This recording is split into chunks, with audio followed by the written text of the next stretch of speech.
Hello, ladies and gentlemen. I am the Angry Snowman, as you probably recognize my voice. And this is another game from the group stage of StarBattle European Tournament number 3, which is also known as Summer European Tournament. It's the last game from the group stage I'm gonna cast. Next games are just gonna be finals. I want to finish the casts, I want to finish the cast pretty quickly, so they will be done before the next tourney. So this is the game between Freelancers number 2 and Thunderstorm, the Mighty Russians, and Freelancers number 2 led by Oldend. Let me see. Yeah, blue team. Freelancers number 2, Oldend, Saluki, Shemo, Max CTB, Quex, and Ancient Blood. And playing for Thunderstorm, the Mighty Russians, Fringe, Samara, Loki Joe, Firefly, Ivan Opala, and Black Envy. Now this is game number 7, so it's the last game of the group stage. I actually don't know. Oh my god, that's if you want to know what's a lot of action, well, this is a lot of action. I can absolutely see nothing here, absolutely nothing, but Saluki is getting hammered, and if they're gonna focus him nicely, oh, he may actually go down in the first push in first 2 minutes. Saluki 1,700 hit points. He needs to go back. They need to cover him. I don't know if he can make it. What? Oh my god! Oh my god! GG! Oh my god! But there's another kill, and I wonder what kind of kill is this. I believe second ship for red team just gone down. No, so it was Fringe who went down. Oh my god, it's actually 1 kill to 1 kill, and now Ivan Opala getting focused here. 1,200 hit points, 1,100. Oh my god, this is gonna be so close. This is gonna be so close. 300, 201. Oh, it's going down, ladies and gentlemen. This is 4 versus 5 in favor of red team, even though they lost a ship first. Now they are on a good way to win this, and one of those ships can actually go down as well. Firefly or Samara. Firefly 1,900. Oh, this is gonna be very close. There we go. Oh my god. Oh my god. I didn't even have a real chance to introduce ship compositions, but it's, you know, those ship compositions are now non-existent. Absolutely non-existent. It's 5 versus 3 in favor of red team, which is Freelancers number 2, I believe. What did I just say? Yeah, in favor of red team, which is Freelancers number 2. I completely screwed up in the beginning because I said the red team is Thunderstorm.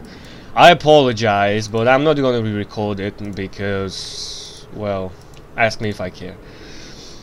So what we can see now is a huge advantage. Red team can basically transition into double vortex or feedback and vortex on those carriers, even though they open with interceptor cheese. A fast one.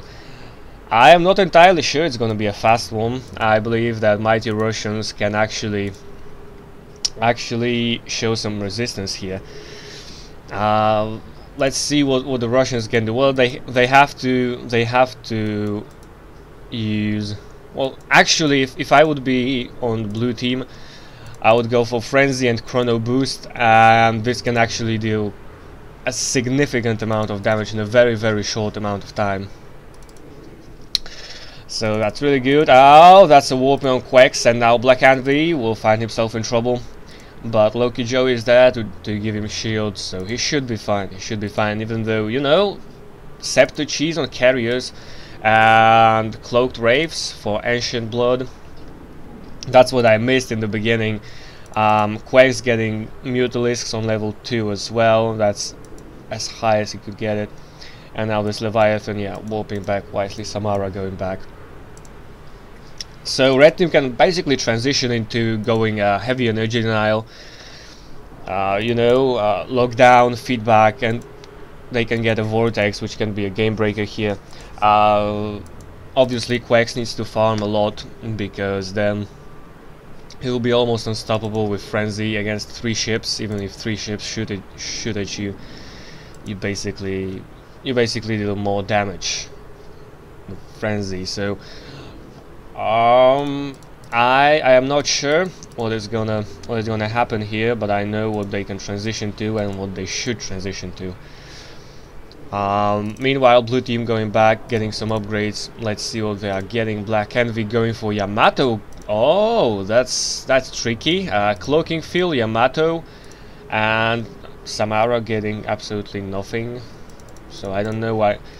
You know, if you have constant mutation as a Leviathan, there's absolutely no need for you to go back with your team if you don't want to buy any spells. I believe he wasn't buying any spells because he was using warp jump, and he was, you know, he warped back, then he went a bit out, I believe, and he went back again. That's not good. If you can actually stay and farm. You want to catch all this farm that otherwise would be killed by both of those prisms or your own fighters, your own creeps. So you want to maximize the farming output of your team. Now, yeah, those transitions are going to be very important this game. We're 10 minutes, almost 10 minutes into the game. It's going to be very hard for blue team, I have to admit it. Well, they dived a little bit too much, they overextended in the beginning. Now they are paying a very high price for it. 3 versus 5, it's not something that favors blue team for sure. But, you know, it still doesn't require a miracle to win it. 2 versus 5, of course it requires a miracle, but 3 versus 5, having an arbiter that can use chrono boost on a Leviathan that's gonna have a frenzy, you know, that can actually work. We'll see what will happen this game. Now Black Envy, they're using the fight as the full extent. You know, they don't go to waste. Level 6, level 5, level 3 cloaked wraiths, level 2 mutas. They are not going to waste those upgrades. They are definitely using them very effectively, even in front of enemy base. And remember, they give only 1 mineral per kill. So that's a really effective way of pushing your opponents back. Well, it's quasi-cheese, but this quasi-cheese is basically one of the most effective openings that there are. But on the other hand, you really have to execute it nicely, because, well, I've shown you in, you know, I did game analysis number 1, and in there you can basically see what happens if you open with fighters and then you can't farm properly. You just start losing energy war, and you're losing the you know, everything. You're losing basically every push, and then your opponents outfarm you fairly easily, and that's it. So oh, nice force fields by Odin. They could have been a little bit more spread, but Loki Joe not doing a really good job here, just spreading them very much. Very far away from each other. That's not good. If you are running, it's okay, you place one here, and then you place another one a bit more to the front, because, you know, you don't need another one here. By the time you get here, you can just launch another force field, and then your enemies, you place this force field when your enemies get out of other force field range. So that's basically very simple. It saves you a lot of energy, even though force fields cost only 50. It saves you a lot of energy, and you can, you know, you can cover your allies or yourself for a little bit longer. Now again, using this cloak, that's nice for denying enemy fighters, but I don't know. Let's take a look at the farming tab. Yeah, red team getting definitely more farm. They are all the time in front of blue team's base, even though it's 3 versus 3 at this point.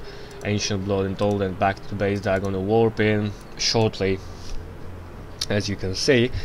And yeah, this was a very nice execution of Fighter Cheese. There we go, Vortex on max CTB, Shemo with feedback. Excuse me. Quack's not getting any spells on his Leviathan yet. I don't think he needs them, but Frenzy, I mean, he doesn't need probably Rapid Regen because it's 3 versus 5, but Frenzy would be nice to maximize the damage output once in a while and try to finish this game earlier. Now, as I've predicted, the transition into Vortex and Energy Denial is happening. There we go, Lockdown for Ancient Blood.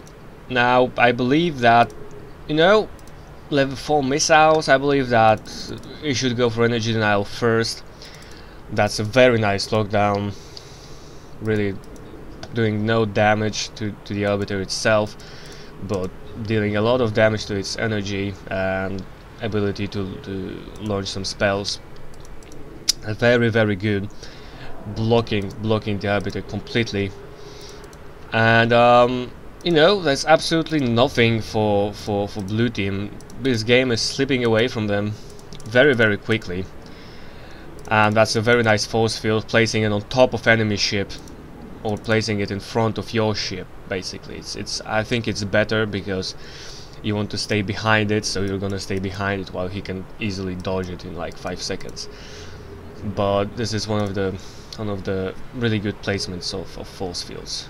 You either want to place it in front of you or directly in front of enemy ship. Like this, you know, he just moves forward and he shoots you. But if you place it in here, like Alden did, you just maneuver around it and nothing can basically hit you. So what do we have here? Black Hand we have in lockdown.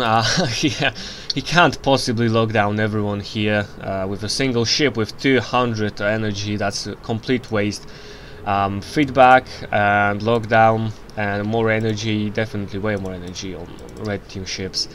So this lockdown is really pointless at this stage of the game. Samara trying to do something with his missiles. But once those prisms go down, or at least one of them will go down, it's gonna get a bit harder for blue team. And once those 2 prisms go down, they can basically dive in when they will have, you know, oh my god, 10 armor, 10 tentacles, level 10 missiles. You know, he's a perfectionist, he wants everything on level 10. Now go get your mutas, son. Step your game up! But basically it's a very good execution, and now you basically see how to do 5 versus 3. You just, you know, you have 2 ships that do quick backs and the rest go back 1 by 1 or 2 by 2, and it's very safe way of doing it. I don't know, the prism is still here, I can't see it because of the force field. There we go. But nice force fields, nice force field placement by Olden. He's protecting all of his ships, all of his team ships. So that's really good.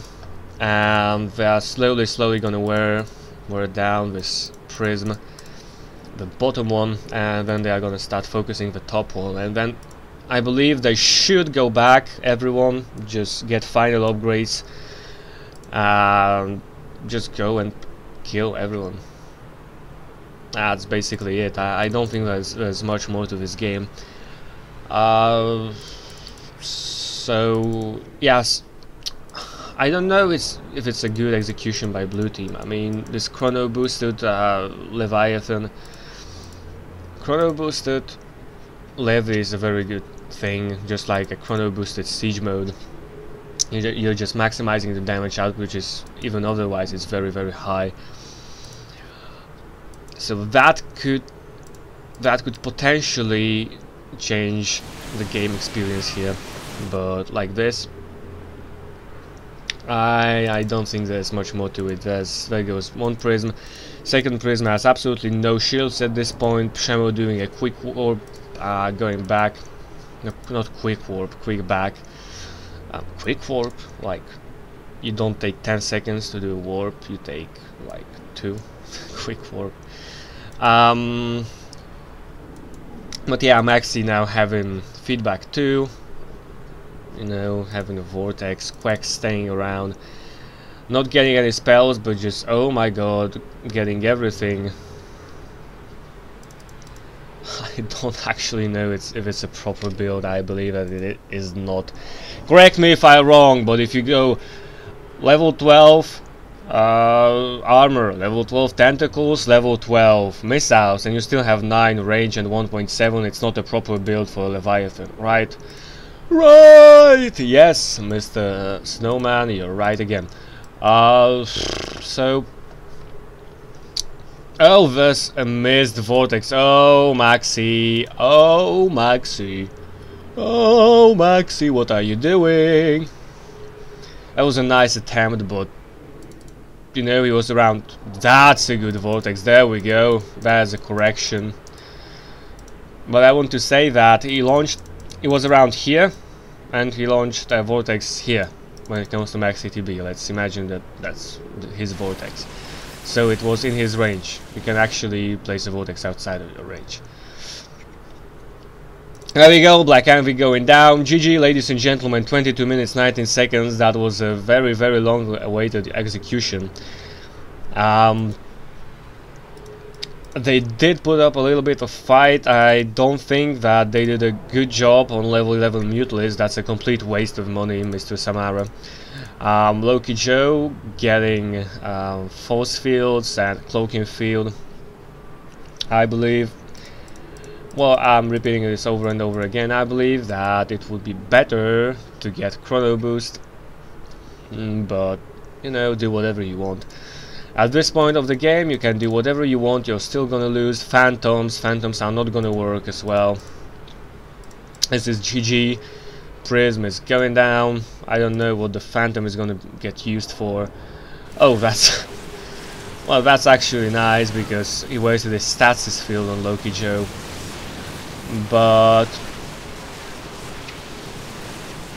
the thing is,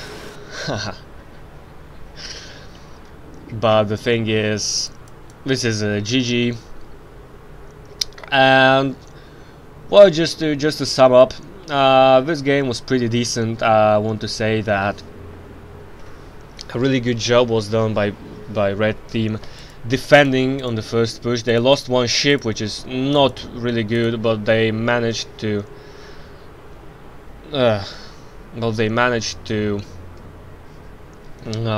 kill one of Blue Team's ships, and then in the chase they managed to kill 2 more.